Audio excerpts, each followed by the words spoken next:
Hi, Sheryl. Hi, Greg. Happy It's Friday. Happy Friday. Thank you, everyone, for joining us on a Friday lunch. I know it's a very precious time, so hopefully you walk away from today with some precious insights on how to invest in general and a framework that can guide your investment decisions to better client outcomes. My name is Greg. I'm the CEO and co-founder of Endowus, and with me is Sheryl. Sheryl, do you want to introduce yourself really quickly? Hi, everyone. I'm Sheryl, one of the senior client advisors at Endowus. Awesome. So I'm going to dive right in because we have a lot of good material to go through today. If you have any questions, we'll be monitoring our Q&A channel. You can go to Slido Endowus 2023. So please go there. You will be able to see questions live that other people are asking. You can upvote questions, so we prioritize those questions, and we'll address them if not addressed already in the presentation. Really quickly on Endowus, we have a very simple mission to empower individuals and families to thrive and achieve their goals. And we do this through providing superior advice. A lot of this is systematic, run by our systems and people.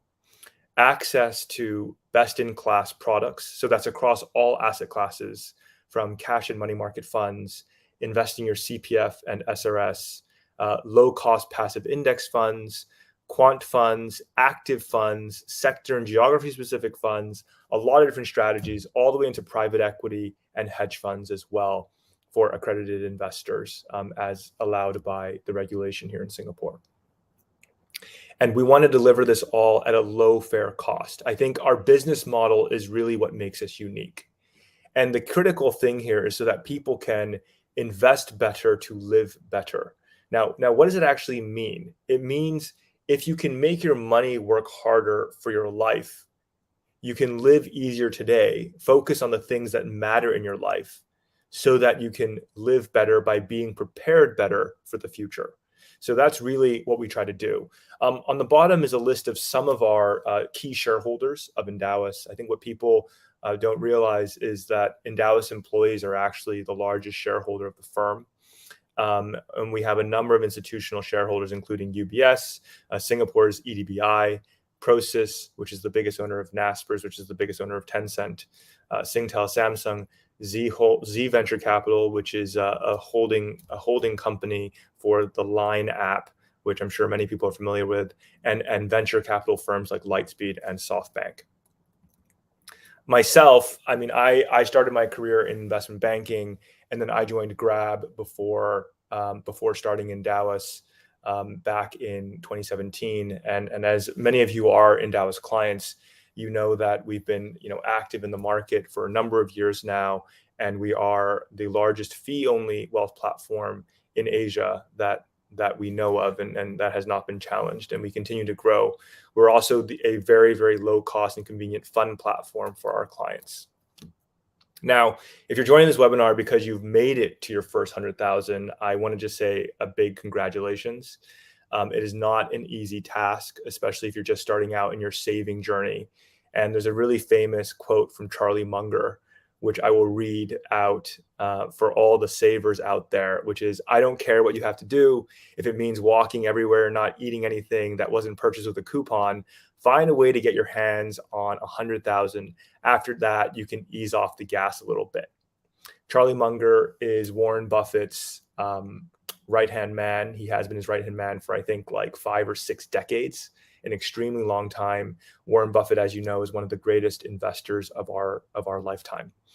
Now, the reason why he says this is because it is only after you build up to a certain quantum that the powers of compounding can really work for you, or the powers of compounding work a lot better for you. Thinking about my own journey personally, it took me about 7 or 8 years of what I thought was investing to understand the difference between investing and speculating. what I now realize is for that first 7 or 8 years, I was actually just speculating and not investing. Luckily, when I initially started on my investment or speculation journey, I started with $10,000 and that became $20,000. And then after a few years, it became $2,000. So I won't go into the gory details of how that happened, but I think a lot of people who start out on their investing or what they think is an investing journey, but is actually a speculating journey, have a similar experience. And that especially in the last few years. Now, when it comes to investing, it's about having an evidence-based structure, an evidence-based framework for making investment decisions.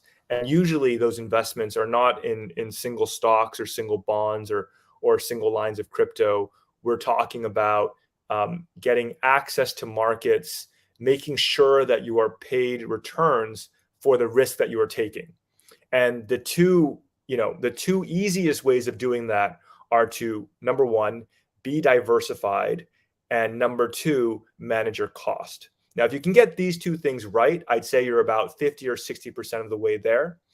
A lot of our viewers today know this, so I'm not going to go too much into detail about those things in particular, but about then how you should be investing.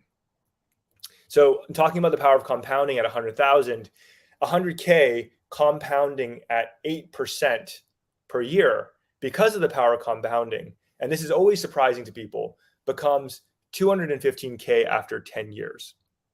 Okay, it's different from investing 100K and earning an 8% coupon, like in a bond, for example, in which case you would only be taking home 8K per year, and that would not be compounding unless you reinvested that capital. So 100K becomes 215K.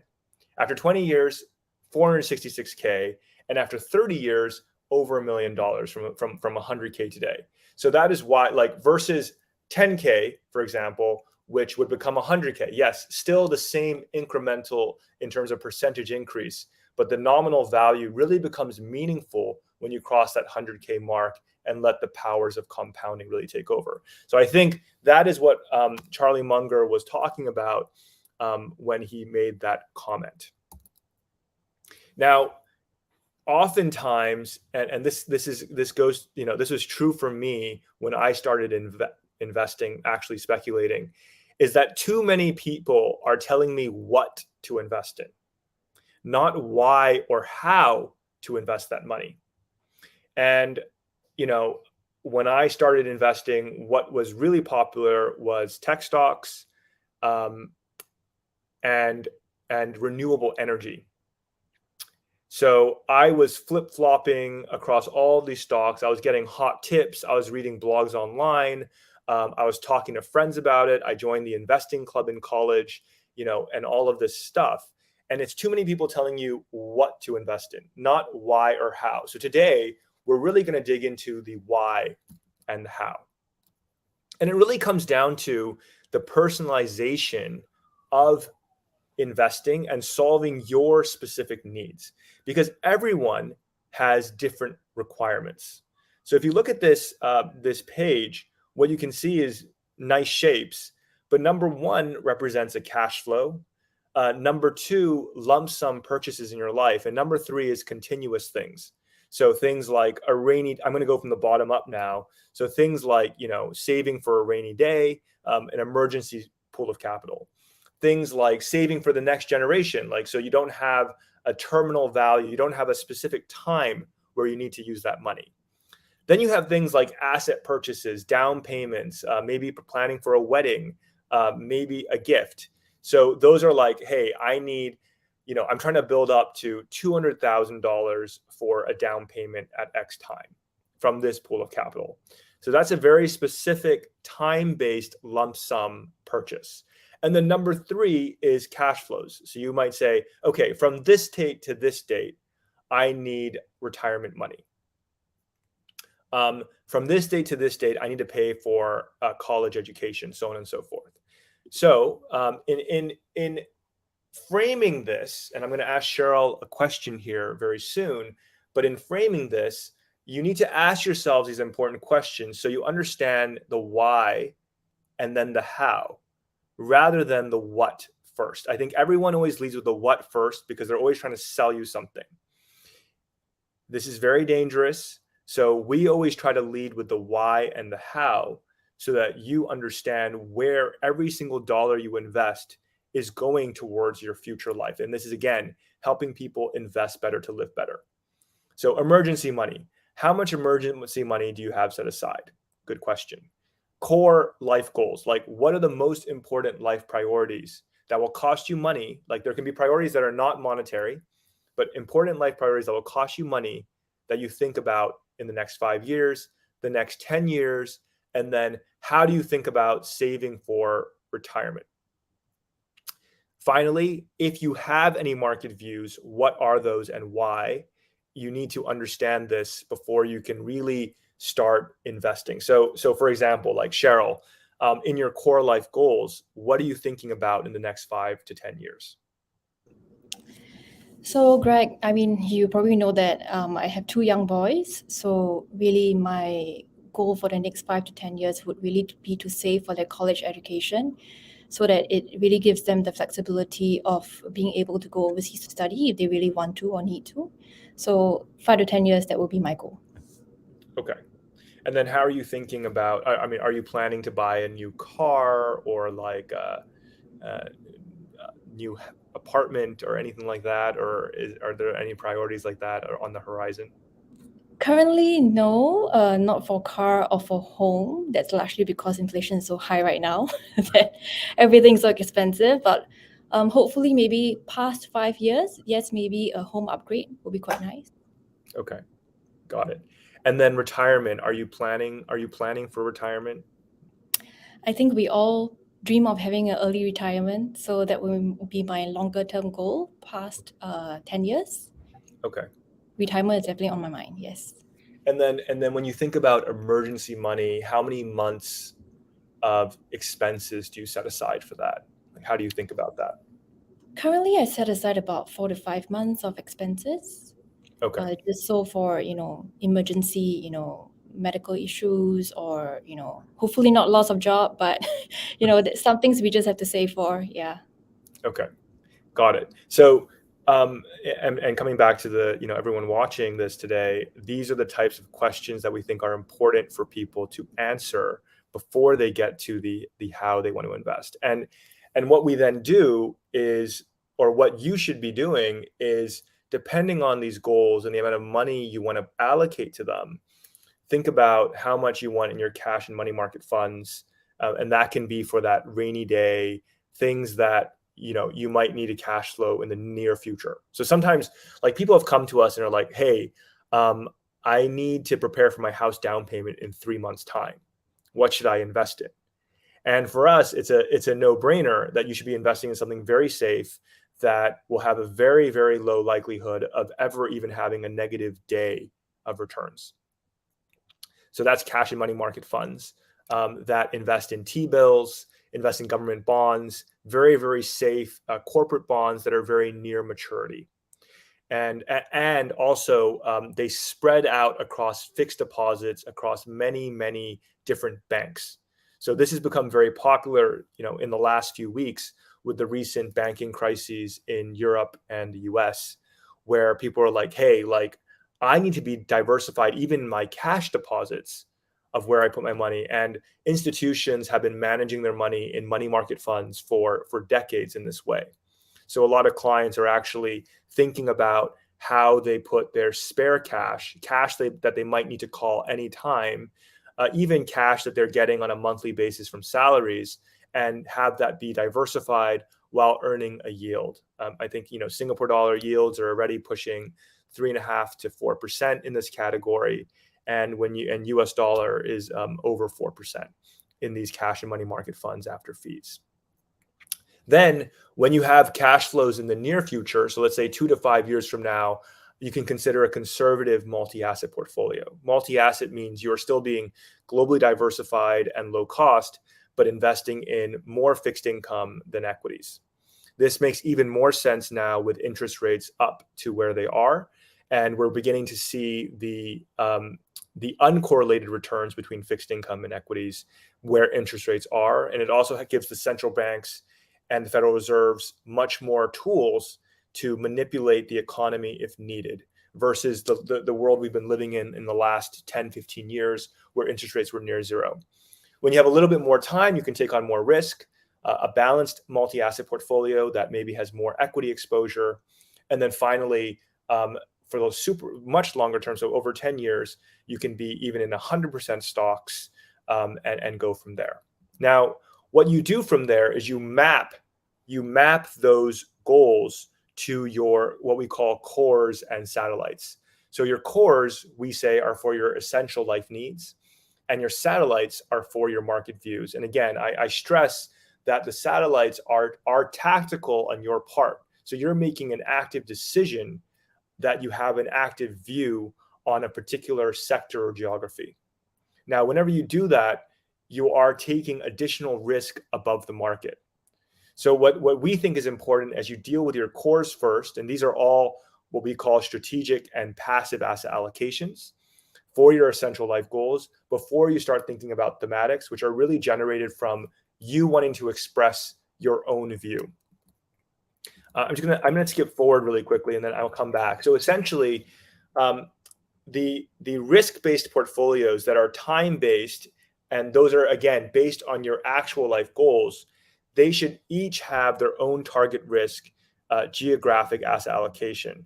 And from the bottom up, it's our job as your advisor, and you can take our advised portfolios, or you can construct your own portfolios on the Endowus platform, is to find the best strategies. And these could be passive, systematic, active, for each of these asset allocation buckets. So for those of you who are already invested in our core portfolios, there'll be anywhere from 4 to 8 or 9, even 9 funds in a single portfolio where we have done this. Now, where people get confused is like saying, okay, well, Endowus, what is your view on China? What is your view on technology? What is your view on gold? What is your view on commodities? What is your view on all these things? Don't mix this up with your strategic passive asset allocations. These need to be risk-based and need to be core, and you cannot change them tactically, because every time you do, you are risking underperformance versus the market. A lot of other people have always been taught to think in a tactical asset allocation framework, where they believe in reading economic signals to presumably minimize risk to get extra return. And as a result, they change the underlying components while thinking they're maintaining the same amount of risk. This, for the last many, many decades, as far back as financial science can show us, has led to most people massively underperforming the strategic and passive asset allocation.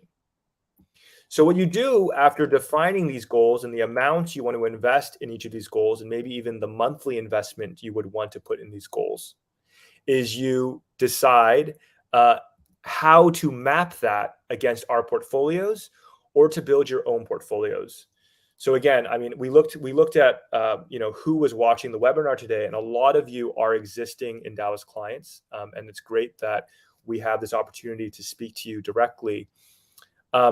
And this table below is really a mapping of all of the Endowus solutions today. So we have our core portfolios, and across that, you can have a preference to buy our flagship, our ESG, or our factor-based portfolio.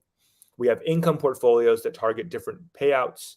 We have our cash smart portfolios, which again target different levels of risk for cash management. And these are all preset portfolios where you answer a few questions and we allocate something to you. More recently, we've launched alternatives. So these are private equity, private market, private credit, as well as hedge funds. And this is across the risk spectrum, as well as satellite portfolio, satellites and FundSmart, where you can now directly buy over 200 funds on the Endowus FundSmart platform, or construct your own portfolios there. And it's, you with us or on your own, you can research these portfolios and map them against your different specific life goals. And that's really the framework you can use to invest towards each of your life priorities. So a lot of our clients have 4 or 5 goals on the Endowus platform. On some of the goals, they're investing with CPF, SRS, and cash. Some of the goals just cash. Some of the goals just euro cash. Some just US dollars cash for different liabilities or different goals that they have in their life.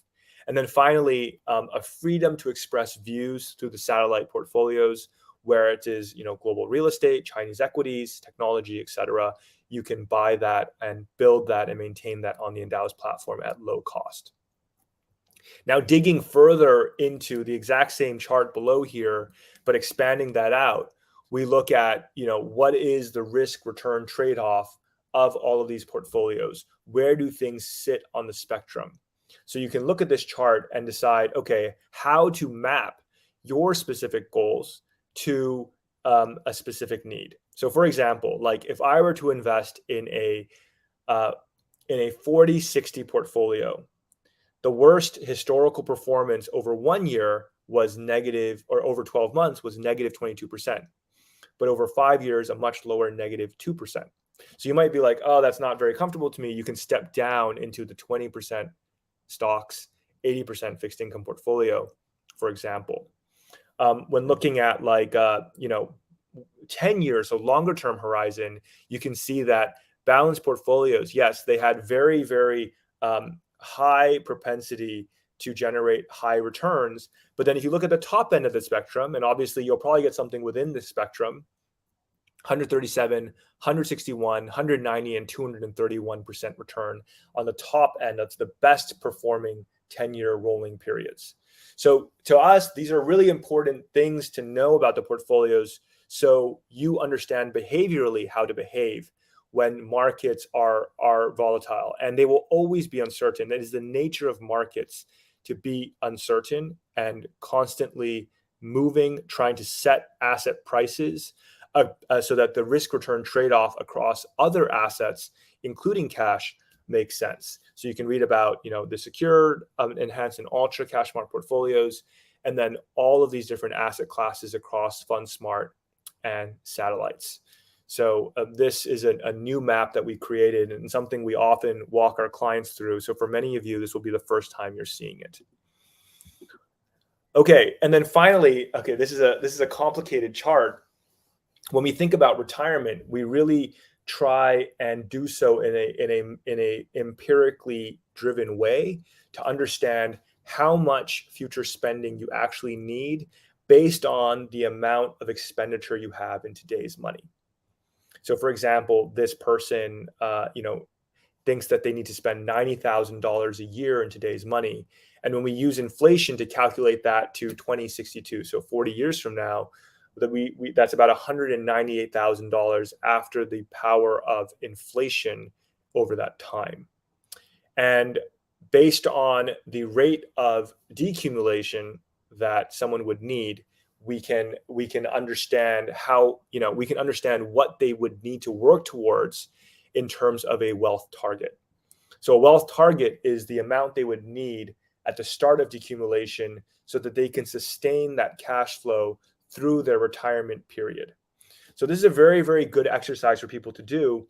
If you take away one thing from this slide, I don't know why this 16 keeps on popping up here, but if you take away one thing from this slide, it is this equation over here, where you want to understand your annual expenditure at the start of decumulation, the rate of decumulation, so the speed at which you will spend down that money, which will result in the future investment value needed at the start of that decumulation period. So in this example, $90,000 a year is $198,000 today, but 20 years after the start of decumulation, just from the power of inflation, almost $300,000 a year. So we have to be invested to and through retirement. This is incredibly important for people to understand. And we have a number of articles on this as well on our Endowus Insights that you can read and dig into in a bit more depth. And then we need to understand, what is your expected return to reach that wealth target. And that's really dependent on your risk tolerance as well. And then we can understand, okay, what is the appropriate portfolio for this? How much do you want to invest with cash, CPF, and SRS? How much can you put into a one-time investment versus a recurring investment, so that you can reach this wealth target by your date of by the date that you would like to retire. And this is something that you can do on your own. It's something that our client advisors, can actually walk you through as well, so that you have the correct framework to reach your wealth target and get through all this market volatility as well, knowing that you've planned well. So again, recapping, like we say, Endowus is about advice, access, and cost. This is one slide on our advice in a nutshell. A lot of people try to jump to this chart on the side, which is your overall holdings, and being like, oh, you should be in X% cash, X% fixed income, X% equities, maybe X% alternatives, X% trading on your own. But actually, it is your goals here that sum up to your overall holdings that makes sense. So it needs to start actually from you defining your goals based on priority, the portfolios that map to those goals specifically, and therefore your overall holdings. And we've designed Endowus, we've created the tools on Endowus to make this easy for you to do. Finally, it's not about us creating our own investment funds. It's about investing through the Endowus platform into great funds that we have curated by the best fund managers in the world. And we do this again across public markets, from money market and cash funds to fixed income, equities, commodities, and you name it. And you can look at this on the Endowus FundSmart platform today. Very recently, we launched Amundi and BlackRock passive index funds at the lowest cost in Asia, starting from 5 basis points. That's 0.05%. So things like that. We've launched a number of funds. I know a lot of our clients are huge, and me personally are huge fans of Dimensional and the work they do in the quant space to give you very broad and low cost diversified exposure. In collaboration with them, we've been able to bring a lot of their funds to more people in Singapore. On the fixed income side, another one, PIMCO, you can access the entire institutional share class PIMCO range on the Endowus platform. And then for our accredited investors, and if you're not an accredited investor, you can become one. A number of managers are available, as shown below, on the hedge fund side, as well as the private market side. So really, buying funds through Endowus and constructing portfolios and maintaining those portfolios is simple, fair, researched, transparent, and low cost. This is exactly the reason why we started Endowus. It was really coming from wanting to manage our own personal money in this way.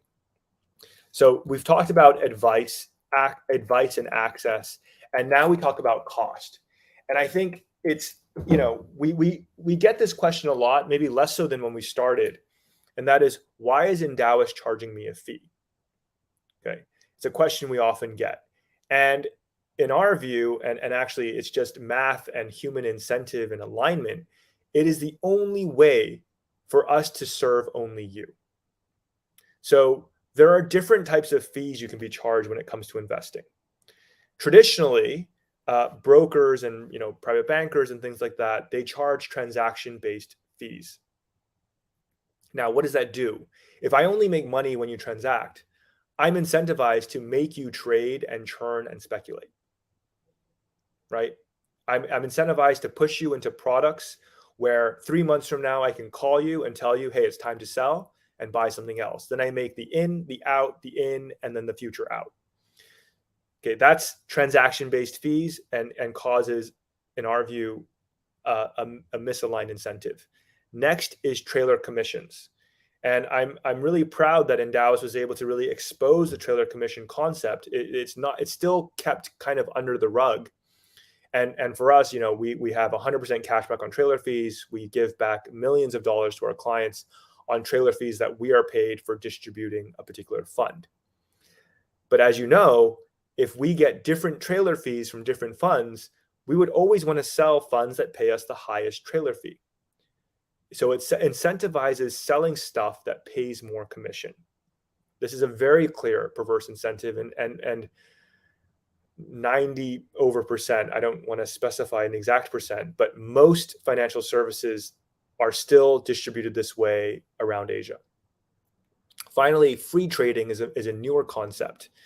Now, what free trading does is very similar to the transaction-based costs and fees, where I'm incentivized to give less good pricing on whatever you're buying, because I can sell that and earn a kickback after the fact. So, for example, if a share of Apple is 200, I might tell you the share of Apple is actually $200.10, so that I have that 10 cents to come back to me later. It's not too dissimilar from our experience, like all of our experiences with trading currencies. So when you get to the airport in a new country and people are saying zero commission, you can see that there's different, bid ask spreads, or like the buying selling numbers are different, and they're just taking a commission there. So free trading is very similar in concept. As a result, there's only one way an advisor or even a platform can serve you well, and that's by you paying a low, transparent, fee-only aligned fee. So we as a platform and as a business as well. So this business model incentivizes us to serve only you and grow your wealth. And just like the power of compounding in returns is enormous, taking away part of that because of fees has a huge impact on your money. I mean, we used a dramatic number here, 10 million for dramatic effect, but you could say this is $100,000. And after 30 years, the difference in paying an extra 1% in fees is 245%. It's enormous. So summing this up, in your world of Endowus, your goals are precisely defined. You have a process for achieving them and access to the experts and products to get there. So a part of what we do is a personalized, bespoke, and guided wealth implementation plan. We offer this to our accredited investors. We can offer parts of this if you call in and ask for our advice, if not. But essentially, we can help you map these goals, but you must fill in, we don't want to do it aimlessly. So we really encourage people to come to us and fill in a survey or a questionnaire and have them think about their goals. And we've had clients come back to us and said, oh my gosh, the questionnaire took me 3 hours and I did it with my wife, or I did it with my husband. And I learned so many new things about what they care about in their in a partner's life. And then other people are like, oh, I did this thing in like 3 minutes. Like I did it when I was on the MRT today. So different levels of thought are can be treated for this survey. But I think the more you're able to think about this, the more the goal mapping can make sense and really help to achieve your goals. And you really maximize the potential of the Endowus platform. Final slide from me, and I'm going to hand it over to Sheryl. Then clients ask us like, okay, well, I have $1 million. Is that any different? And to be honest, even if you had $1 billion, I don't think the framework for investing would be any different. You could probably allocate less to the cash and money market funds as a percentage of your overall holdings, because you might need only 50K. You don't need to scale that up to the $1 million number, and then you can add in some private market exposure, some hedge fund exposure, which have less liquidity and are restricted only to accredited investors as an idea. And then you can have multiple satellite goals to express your different views as well. Again, we think this is something that you need to do and make a choice on for yourself. And then manage all of this transparently, conveniently on the Endowus platform. Okay, really quickly, if you're not an Endowus client, here's a really quick promo. We're going to flash this again at the end, where you can get started with $20 off your Endowus fee, and it expires today. So if you're watching this webinar later, you won't get this. This will not work. But if you're watching it live, you can use this promo to start your Endowus journey with us. Now, recap on investing your first 100K. I'm gonna pass over to Sheryl. Yeah. Thank you, Greg. Yeah, so for the next section, I just want to take the time to recap a couple of key points that Greg has shared earlier.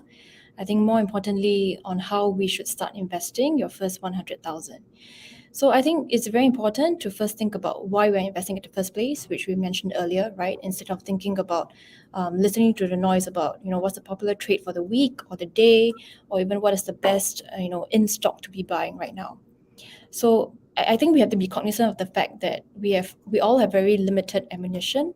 So that's why we stress the importance of first determining your investment goals, so that we can subsequently map out which investment strategy or asset class that will help you achieve those investment goals.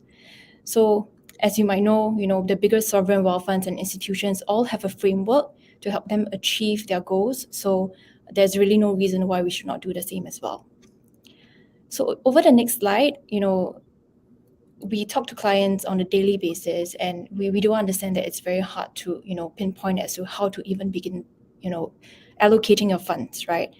So when you're thinking about how to invest your first 100,000, I think I would start by first setting aside the rainy day fund, which we mentioned earlier is a very key component of your first 100,000. So this is an emergency pool of money that you set aside for unexpected events such as loss of income, medical emergency, and any other unforeseen circumstances. So we typically use about a guide of 3 to 6 months of expenses, but of course you can vary it according to your comfort level as well. But that is a guide that we usually advise our clients to take. So I will begin, for example, as you can see in this slide, taking stock of your monthly expenses that you incur, such as your mortgage, your food, your transport bills, insurance, or any other expenses that you would have on a monthly basis. And based on this example, assuming that you have a monthly expense of $3,100, this means that you should be allocating between 9,300 to 18,600 of your $100,000 for this rainy day fund. But this does not mean that setting aside this sum of money will be left in your account yielding nothing. There are actually options that you can explore, such as investing into diversified money market funds that invest into institutional fixed deposits and treasury bills. And these money market funds are currently yielding about up to 3.8% per annum. They have daily liquidity and no penalties for redemption. So this is very important when you need funds for emergency reasons. So after you set aside, funds for your rainy day savings, I think the next step would be then to think about what are your near-term goals, which is your goals over the next 5 years. So over the next 5 years, it can cover financial commitments such as a new housing down payment or for a new car. It could also be for recurring cash outflows such as children's education or money set aside to take care of your parents, for example. So depending on your goal and risk tolerance, you can look at putting this to work in a balanced portfolio of a globally diversified stocks and bonds. If you need, for some reason, to have a need for recurring passive income, then you can consider investing into, for example, a globally diversified portfolio of bonds and also high dividend yielding stocks that currently give you about an income payout ranging between 5 to 6.5% per annum. So these are the options you can explore. So after taking care of your rainy day and your near-term goals, the last step would then be to look at your long-term goals. So your long-term goals would typically take into account retirement plans. And for this bucket of money, because you have a longer term time horizon, can we go back to the slides?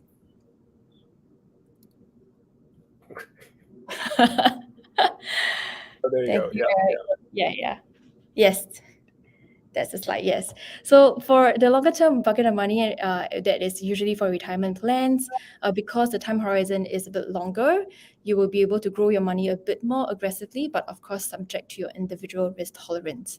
So this is where you can look to invest your cash, your CPF, and also your SRS towards this goal, and it will benefit from the power of compounding that we shared a bit earlier. So I know this might, if this is the first time doing investment planning, it might seem a little bit daunting. That is really why Endowus is here and the client advisory team is here to handhold you through this journey. So over the next slide, Greg, if you could. Yes, we actually do have a session called Experience Endowus that we hold every Friday at 12 p.m. and also Wednesday at 6 p.m. A couple of topics that we cover during this session, it includes how Endowus can fit into your investment plans, how to choose your investment portfolio, how do you determine your risk profile, and also a walkthrough of Endowus platform. But if you prefer a more intimate session, of course, there are ways to reach out to us at support@endowus.com or schedule a call via our website as well. We're always more than happy to, discuss your individual circumstances and walk you through what are the investment goals and investment solutions that will be suitable for your current needs. So there's a QR code here. If you're interested to join Experience Endowus, please, take out your mobile phone, scan this QR code and join one of our sessions. So we still have a bit of time. We just wanted to show you a bit of a live demo to demonstrate how the different goals that we talked about earlier, how do this actually map to our Endowus platform and how it actually looks like on our Endowus platforms for the benefit of especially people who are new to Endowus. So if you just take a look over here, this is a live, it's a demo account. Don't worry, we're not sharing any client information. Over here, we used $100,000 as a starting base. As you can tell, we have created the different goals that we have talked about and shared about earlier, such as the rainy day, passive income, the 5-year near-term monies, and the longer term, you have two options of having CPF and SRS as your source of funds. And lastly, we also included a China satellite portfolio. I think what is very powerful here is that you are able to see all your goals. If I just scroll down a little bit, performance, of course, consolidated performances, and you can actually see all your goals in our platform mapped out clearly here. So rainy day fund, this is what we will be invested into, what we call a money market fund, what we call cash out secure. Passive income will be into our income portfolios. And if I just scroll down a little bit, you would then see also cash as a source of fund, CPF and SRS. And lastly, of course, if you want to express a specific view that you have, we do have satellite portfolios for you to explore. So I'm just going to click into one of them just so that you can visualize how it looks like. So just clicking into the CPF longer term bucket. So CPF longer term, we just started off with a $10,000 starting point. And as you can tell here, CPF as source funds, and we are able to facilitate cash and also SRS. For here, as I mentioned, because subject to a risk tolerance, because this is a longer term bucket of money, you are able to invest into a bit more aggressive kind of portfolios. Over here, for illustration purposes only, we have chosen a 100% equity portfolio. And if you scroll down a little bit, you will be able to see performance and also transaction details. So since we're on this page, I think what will be helpful is to then show you on our platform how we can actually create a goal such as this and also a corresponding investment order. So I started off in a dashboard. I'll go on to trying to create an investment portfolio. So I'll do invest. These are the existing goals that you can definitely add on if you want to increase your investment order. But what I will try to do and simulate for today's purposes is to add a new goal. So adding a new goal, investing into Endowus portfolio, I'll go for a core flagship because what I'm trying to create is, let's say, for my retirement. Okay, so core flagship. And I will use Sing Dollar Cash because my longer term goals right now is CPF and SRS, but I have not created one for my Sing Dollar Cash. So if I go ahead, initial investment, I'll put $10,000 for now. And you have an option as well at the same time to have recurring monthly investment on the platform. So I would say I'll put a $1,000 monthly recurring investment. And because this is my risk tolerance, I'm going to put, let's say, 44%, and let's see what the platform comes out with in terms of proposed recommended portfolio. And I'm going to say this is Sing Dollar Cash Retirement.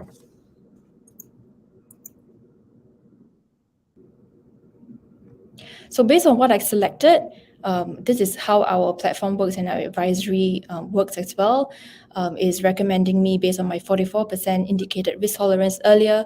The proposed portfolio for me would be 80% equities and 20% fixed income. So I have an option to invest later, invest now, and because I'm ready to go, I will be indicating invest now. Before anything is generated, what you will see is that we are very transparent on fees, which Greg has mentioned earlier. You can then see, what our Endowus fee is, what is our fund level fee, which is paid to the fund manager, and if there's any cashback, what are the cashbacks that I will receive. And before I, hit the trade, you will definitely be able to see what are the underlying funds in the portfolio before I actually confirm the order. So you will always be prompted SMS OTP in order to confirm a trade. This is a demo account, so no worries about that, not revealing any information. So I've already created an investment order and a goal. It would take about a minute or two for it to appear. Okay, less than a minute, great. Sing dollar cash retirement goal over here. If you scroll all the way down, it will also take another minute for it to appear under processing. Yeah. Okay, it's a demo account, so yeah. Yeah. Okay, thanks, Cheryl. It appeared. Okay, great. I just want to address a few questions that have come up, and some of them have been answered live on the Slido. And question on should our asset allocation depend on market climates? It'd be very easy for us to sell a framework or a tactical framework that we could say, okay, you know what? We have a view on markets, and this is why you should be investing with us. But you have to understand that there are a lot of people, there are a lot of professional fund managers managing hundreds of billions, if not trillions of dollars, that are also taking such views. So our view is rather than trying to do it ourselves, why not leverage that entire universe to express such a view? Now, when it comes to your overall top-down asset allocation, like we were talking about earlier, there are specific, you need to build it from the bottom up. You need to build it from goal, and together that creates your overall asset allocation. I saw another question about okay, how does that change when my asset size is bigger or smaller? You need to still build it up from the bottom up to determine the overall asset allocation. It's kind of like trying to do a math equation and being like, okay, I want everything to equal 4, but I don't know if it's 1 plus 1 plus 1 plus 1 or 2 plus 2 or 1 plus 3 or et cetera, et cetera. So you need to really do it from 1 plus 1 plus 1 plus 1 equals 4. And that's what these goals are designed to do. Now, when you look at the individual goals, you don't want to mess around with the asset allocation, straying far away from being risk weighted, being globally diversified, low cost, and across traditional asset classes of equities and fixed income. If you have a view, so this is where the tactical side comes in. If you have a view, that should be a separate goal, because you can turn that view on and you can turn it off. We have no problem with you taking on a view, but we think you have to keep it separate from your core goals and treat it as a satellite goal. And I think this is something that we talk to clients of every size about this. We talk to clients that are looking to invest over $50 million on the Endowus platform with the exact same framework. We ask clients looking to deploy their first $10,000 on the Endowus platform. And again, we address it from the exact same framework. And it's a build up from the foundation to the top. It's the only way to do it. This is exactly how large pension funds, sovereign wealth funds, institutions invest. It's about matching your assets today based on your future liabilities. So in our jargon, it's called liabilities-driven asset allocation. And that's what we're really trying to provide the tools for the individuals like you and me and Cheryl to do on our own. The other thing is you have to understand how markets work. I mean, this is really important to understanding how and what to ultimately invest in. Every day in stock markets alone, about $500 billion is transacted. So $500 billion is changing hands. If you add currencies and fixed income and treasury bills and commodities, we're talking about $3-4 trillion a day changing hands in these assets. And all of these assets are trying to find price. They're trying to find the correct price of asset A versus asset B. So when gold goes up or when a stock goes up, people are buying it with money that they could put elsewhere. And so they think that the risk return of that asset is higher than elsewhere. But you have to also understand that someone is selling it. So someone thinks that they should sell it at this price, and that's what makes the market. So millions and billions of these transactions every day across all these asset classes. So it's very important that you understand this framework and then understand that you cannot try and guess this in, out correctly multiple times. And this has been proven again and again from a lot of professional managers and even a lot of top hedge fund managers, being at the top of their game and then bombing out.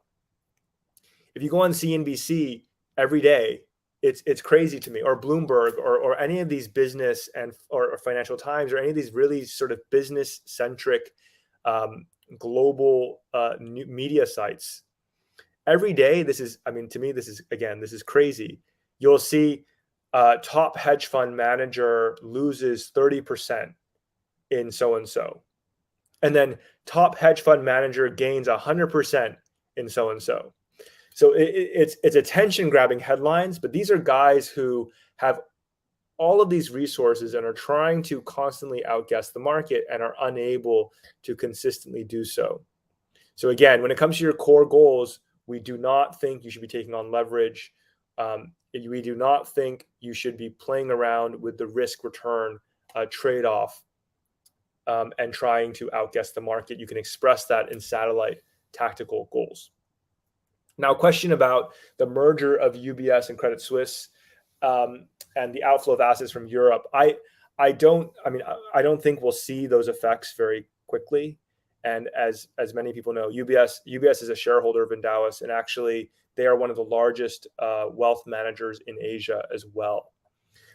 There's no doubt that places like Singapore and Hong Kong are international wealth hubs and continue to see massive inflows into those markets. I think in the last 5 or 6 markets, Singapore and Hong Kong, actually Hong Kong and then Singapore, have consistently been ranked the second and third largest cross-border wealth hubs in the world after Switzerland. Now, people choose where to park their wealth on a multitude of reasons. I think that Switzerland, Hong Kong, and Singapore will continue to be very important wealth hubs even after the UBS Credit Suisse merger. And when it comes to investing, I think this again stresses the need for diversification. And inherently, and we sent an article out to our clients about this when the Silicon Valley Bank collapse happened. Inherently, people need to understand that banks are in the business of lending out money. That is their business model. They lend out money, they take on deposits, and they lend out money. Now, when you do that, you are setting yourself up for a potential mismatch of people calling the money and people actually, and the bank having enough money to supply all of their depositors with that money. So banks are inherently very, very levered. It's been the same business model for a very long time. It doesn't really differ across geography.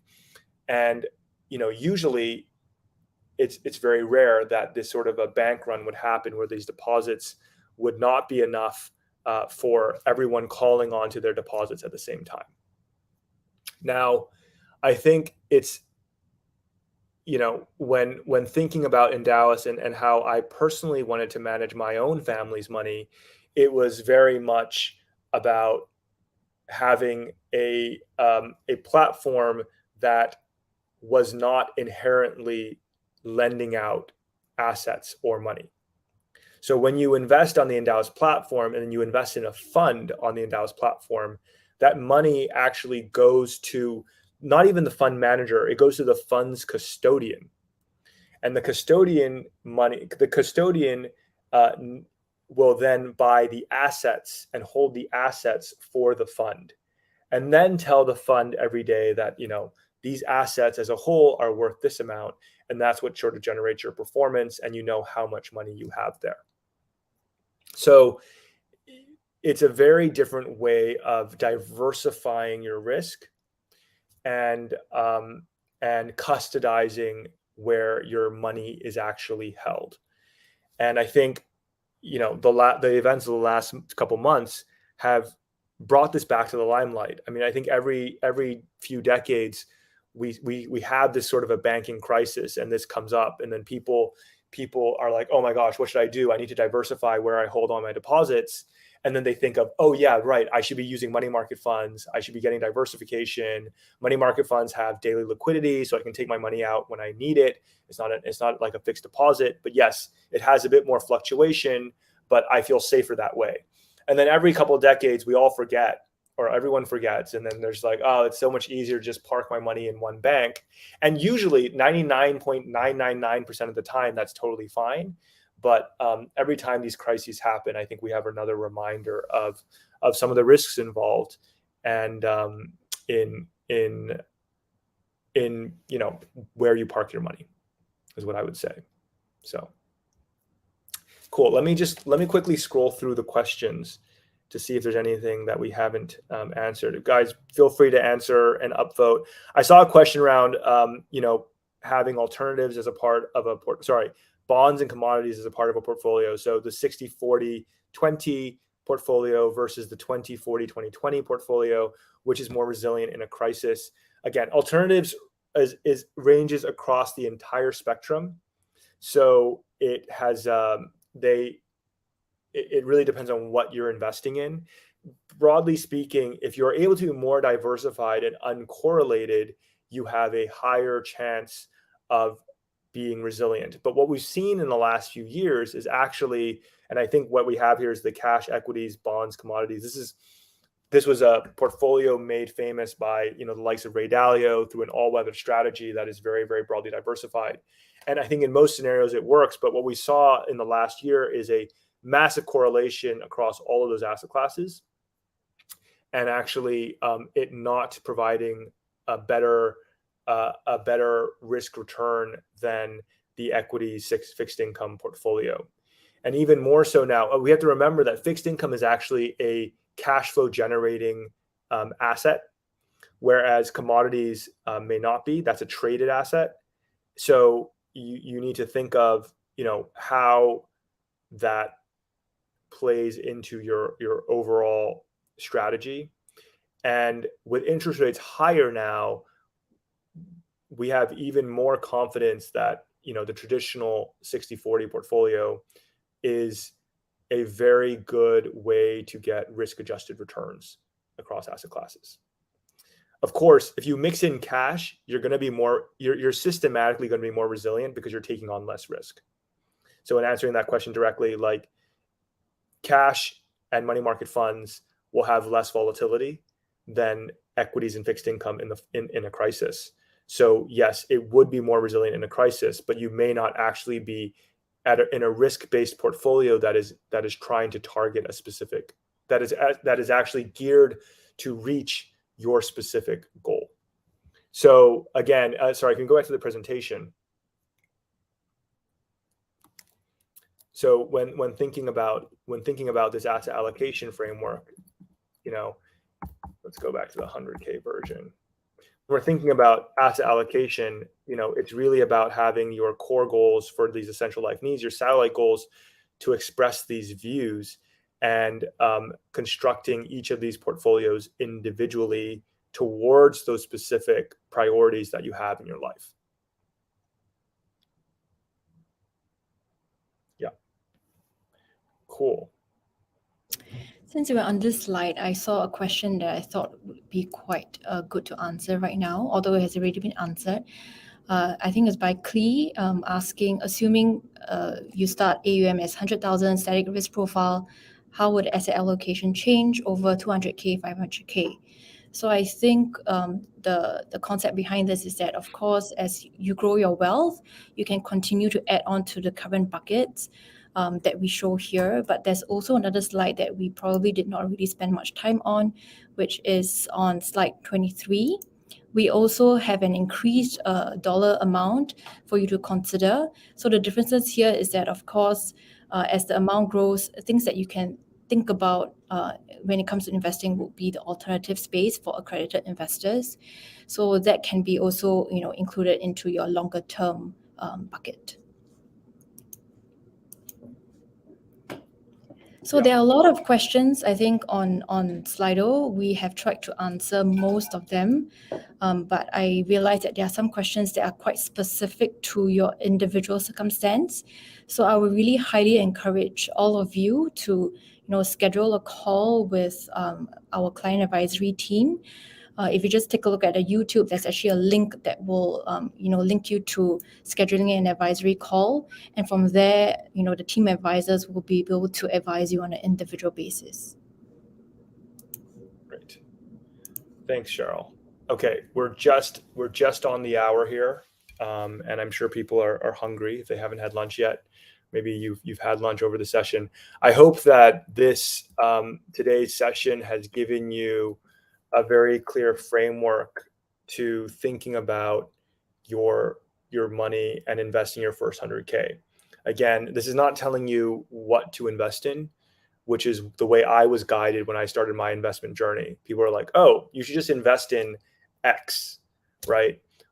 This is really about the why followed up by the how.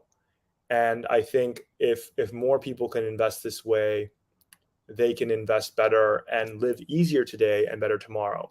And remember, you can set up recurring investments into all of these goals with the different sources of funds, your cash, your CPF, your SRS. And you can say, okay, you know what, for the 5-year money, I'm going to build up to it. I'm going to start with 20K in this goal, and I'm going to allocate $500 per month into the goal. And when your money comes in, we will actually deploy it into any funds that are now underweight because they would have maybe gone down relative to, or are gone up less relative to other funds in that portfolio. So it's really about automating your wealth, doing so in a transparent and logical way, because humans are their own worst enemy. And if we cannot automate away a lot of these processes, it weighs on your life overall. So we hope that this framework actually, yes, people are like, oh, it seems quite troublesome, but actually I hope that net this saves you an incredible amount of time and effort and stress so that you can invest better to live better. And with that, I'll say, I think we can end it there. Thank you, If you Sheryl. don't mind, if you could go to the last slide, I think it's important for our audience here to get the $20 off to sign up Oh, for okay. a Yes, of course. So if you're not yet an Endowus client, you can sign up from this QR code, and it's, for those of you who have signed up, you know that you can do it in one sitting, completely online. So please join us. For those of you who are clients, remember that you have referral codes. So you can go on the app or on the web platform and share your referral code, and you can earn $20 off your Endowus fee, which will be deducted from your next fee. And remember that we charge you directly so we can serve only you, and we don't take revenue, we don't take fees from anybody else, so that we can be aligned to serving your goals. And that's really what Endowus is designed to do. So with that, thank you everyone for joining us, and have a great weekend. Thanks, Sheryl. Thank you. Have a great weekend.